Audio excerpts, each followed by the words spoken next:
What's going on, guys? It's Nick here, back with another video. Today we're going over wide receivers who have increased the most in my rankings after the draft. Unlike with running backs, there are very few free agent wide receivers that could really impact things for the wide receiver rankings. Maybe we get DeAndre Hopkins traded, although that's looking unlikely now. Maybe there's another big move we're not expecting, but for the most part, it's unlikely a big move tanks wide receiver value at this point. Also, there were fewer big movers than there were running backs, so I threw in a few tight ends as well. So let's get things started off with Drake London. Wouldn't say it was like a massive move, goes from the mid 5th round into like the mid to late 4th round, but I did think that they would go after someone in the draft. They left with no one, though, and after losing Olamide Zaccheaus to the Eagles, the Falcons depth chart is Drake London, Matt Collins, Scotty Miller, and then a bunch of scrubs, and realistically you could probably throw Scotty Miller in with those scrubs. Like, there's just nothing behind Drake London. He is locked into an elite target share in year 2 after being taken 8th overall last season, and I feel like London doesn't get as much hype as he deserves just because of how run heavy the offense is. But, you know, in his rookie year last season, commanded 3 more targets than Brandon Ayuk, the same amount of targets as Tyler Lockett, as Jalen Waddle, 3 fewer targets than Terry McLaurin. Now, he was relatively inefficient with those targets because of quarterback play, but he could legit see like a 30% target share that is now locked in. And there's a chance that he gets better, that Ritter gets better, both in their second season. So just after they left the draft with just no one at wide receiver, there's no prospect of that improving. We're not expecting some awesome trade where they're getting a bunch of talent. He is going to be locked into a great target share, and I'm very excited about that, now mid to late 4th round in my rankings. Another player that moved up is Treylon Burks from the mid 8th round into the early 7th round. I was also convinced that the Titans would draft a wide receiver, and while they technically did, it was Colton Dowell in the 7th round, so their top 5 is now in some order. Burks at the top, obviously. Then Nick Westbrook, Kine, Kyle Phillips, Chris Moore, and then Colton Dowell. Like, that's horrendous, right? So just like with London, that locks Burks into the wide receiver 1 role. It really secures his target share this season.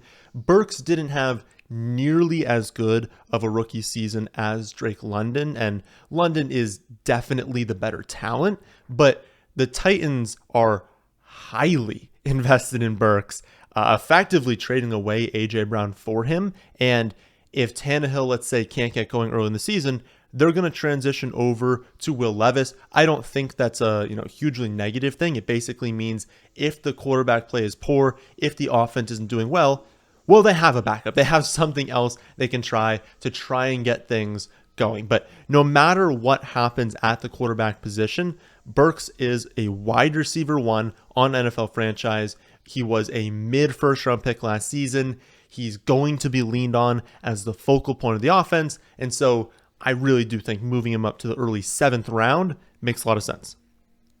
Jordan Addison also rising up my board from the early 9th round into the late 7th round. He got the dream landing spot, sliding in now as the wide receiver 2 for the Vikings. I don't really think I need to convince anyone that like this was obviously the dream landing spot. Like, no one needs convincing of that. You've got just a wide open depth chart on a really good, high scoring, pass heavy offense, great player, early draft capital. Like, it just makes sense that was awesome. So I'd rather just like take a look at where he is ranked now. So the late 7th round, in that general range by ADP, your options are Gabe Davis, Brandon Cooks, Jahan Dotson, Jameson Williams. Basically, it's a range where you've got a bunch of like 2/3s. I don't really know what we want to call Brandon Cooks right now. I would say he's the 2, but basically number 2 wide receivers on the Bills, on the Cowboys, on the Commanders, on the Lions once, Jameson Williams returns. So as of recording this, those are the players going around him.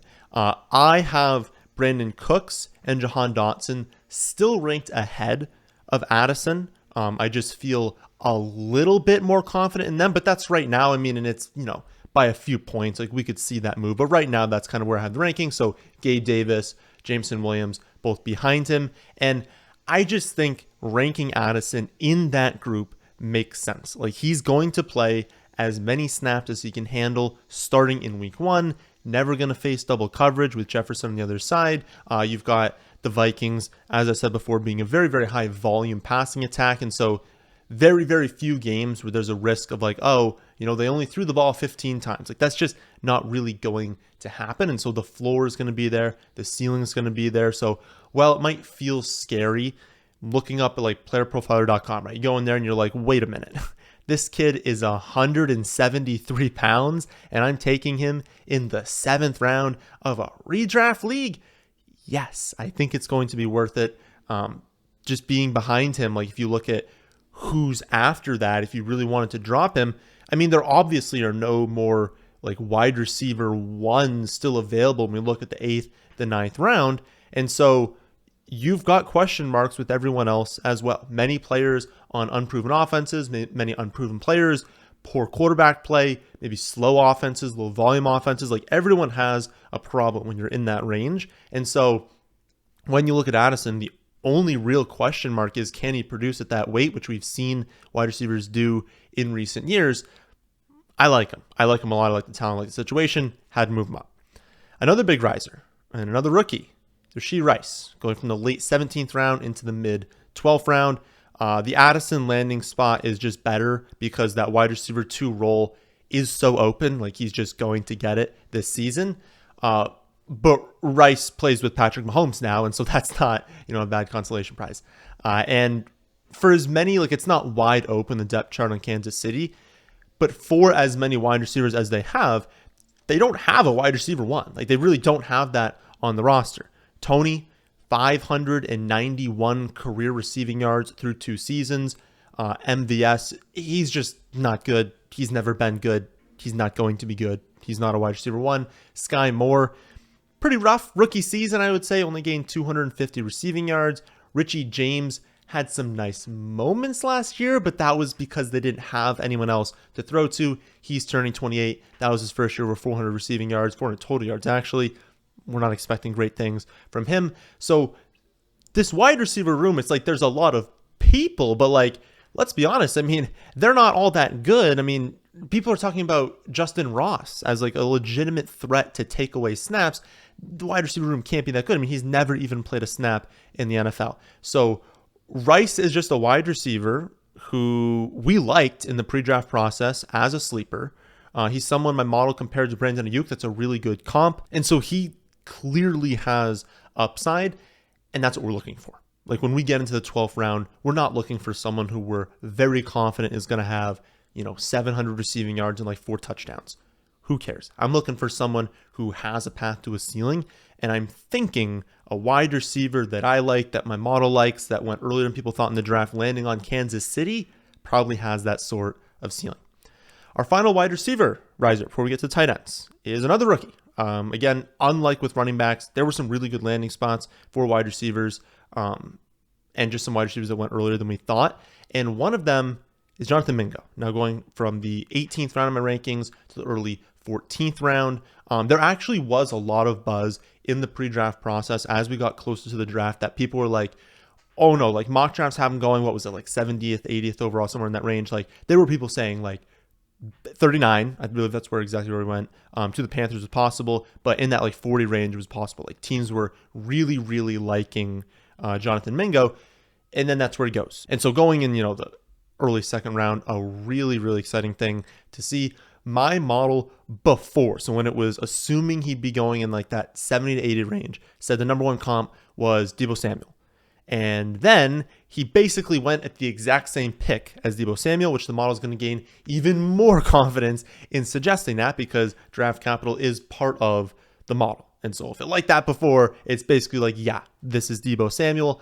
The Panthers are very excited about Mingo's talent, and it does seem like they're going to use him properly. That's one thing we talked about being very, very important with Mingo. I did not want him to land on a team or fall in the draft where a team was like, fine, we'll take him. Hopefully he can get open. Hopefully he can be good. Like, you need to use him creatively. He's a bit of a unique wide receiver. And so he needed to be on an offense that was fully willing to scheme him looks. And so if you just think about like how Shanahan used Deebo Samuel, I'm not expecting Mingo to be like a running back. So take that stuff out. We're not expecting that sort of production from Mingo, but you know how the 49ers use Deebo Samuel. Like, they scheme him a lot of looks, get him screen passes, just get him the ball moving downfield. That's how they're going to use Mingo. That's how I hope they use him. And if they do, then I'm very excited to see how he can produce even really early in his career. And if you look at who he's currently going behind, so these are people going ahead of him in ADP, it's Donovan Peoples-Jones, Alec Pierce, DJ Chark on his same team. You really think DJ Chark is going to be better than Mingo? They just spent a second-round pick on him. They're just bringing Chark in as a free agent. Yes, like, look at the players he's going around in ADP. It's not even close. The draft capital's there. The talent is there. The team's going to use him properly. Like, it's pretty wild, looking at the ADP in the later rounds right now. So absolutely, take advantage of ADPs right now while you can. ADPs are pretty wild out there in the later rounds while people are kind of figuring themselves out, right? Like, it's not, surprising to see. Like, the draft just happened. You think ADPs are going to take a little bit to kind of get more accurate. And so if you think you can get some really nice builds in right now, it's a really good time to be drafting. If you have not signed up yet for Underdog and you want to be taking advantage right now, use promo code FFA. They'll match your first deposit up to $100, and I have rankings on the website to help guide you along the way. But if you've been kind of like paying attention, you can do well in the later rounds because, again, it's going to take a while for ADPs to like really stabilize. So that's it for wide receivers, but 2 tight ends to go over as well. First up, Juwan Johnson. So I liked him before. I think a lot of more people will like have him rise more because they had him ranked so low beforehand. But I had him in the mid 14th round. Now he's in the late 12th round for my ADP. Saints didn't draft any tight ends, and they traded away Troutman. I believe it was during the draft, but either during the draft or like right after it. So they got negative tight ends during the draft process. Their depth chart now is Juwan Johnson, Taysom Hill, Lucas Krull, and Miller Forrestall. So, no competition there. Juwan Johnson, 26 years old, 92nd percentile speed, coming off the tight end 11 finish. And again, zero competition on the depth chart. I know, at least as far as like traditional tight ends concerned, obviously Taysom Hill's going to get usage, but he's had 8, 4, and 9 receptions the last 3 years. Like, his usage comes as a running back. For trick plays at quarterback. It's not coming as a traditional tight end. And so that's not going to impact Juwan. Like, who cares if he gets, he breaks his 3-year record and he gets 10 receptions. Who cares? That's not impacting Juwan Johnson all that much. I mean, there's really nothing they can do. Like, at this point, unless they trade for someone, he's going to have a really, really solid role. We know that Derek Carr has leaned on tight ends in the past. Like, he's a phenomenal pick in the later rounds. Had to move him up. And then finally, Dalton Kincaid, 18th round up to the late 15th round. Yes, I never, ever advocate, I guess except for Kyle Pitts when he had his 1,000 yards in rookie season, but that, was a different situation. I never advocate for rookie tight ends in redraft leagues. But he lands on the Bills. He's the only round 1 tight end in a great class. So even with many other options you could have taken, really good tight end class, only one goes in the first round. The Bills wanted him. They're going to use him. We're not taking him early, right? I said, the 15th round is my new ranking. But let's be honest, like, if you want to get him as your second tight end Underdog, maybe you want to double dip in a redraft league as well. You're like, hey, hitting on a late tight end is difficult, and so you want to take 2 and you want him to be your second. I think that makes sense. Maybe targeting even in like deeper formats, 14, 16 teams. Because again, I'm not expecting 800 yards, 12 touchdowns. Like, I'm not thinking that's going to happen, but he's going to get snaps right away. He's a great receiving threat, and he's on the Bills. Like, just being on that offense, being a receiving threat, someone they invested heavily in, even as a rookie, he does have an okay ceiling and at least an okay weekly ceiling. You'll probably rather capture that ceiling on Underdog because it is still unlikely in a redraft league. You're in the championship round. He's your starting tight end. He's posting, 12 points per game consistently. That's probably not going to happen again. He's still a rookie. But on Underdog, you don't care. Capture that upside in the weekly spikes. You don't necessarily need to start. So that'll do it for this one. I'll be back Monday for another episode of Mock Draft Monday, Wednesday to go over my final rookie running back rankings, and then Thursday for the first player breakdown video of 2023. If you guys don't remember, that's when last season, every single Thursday, we take a look at like 2 or 3, I feel like it's usually 3 players that are really close in ADP, and we decide how we want to rank them.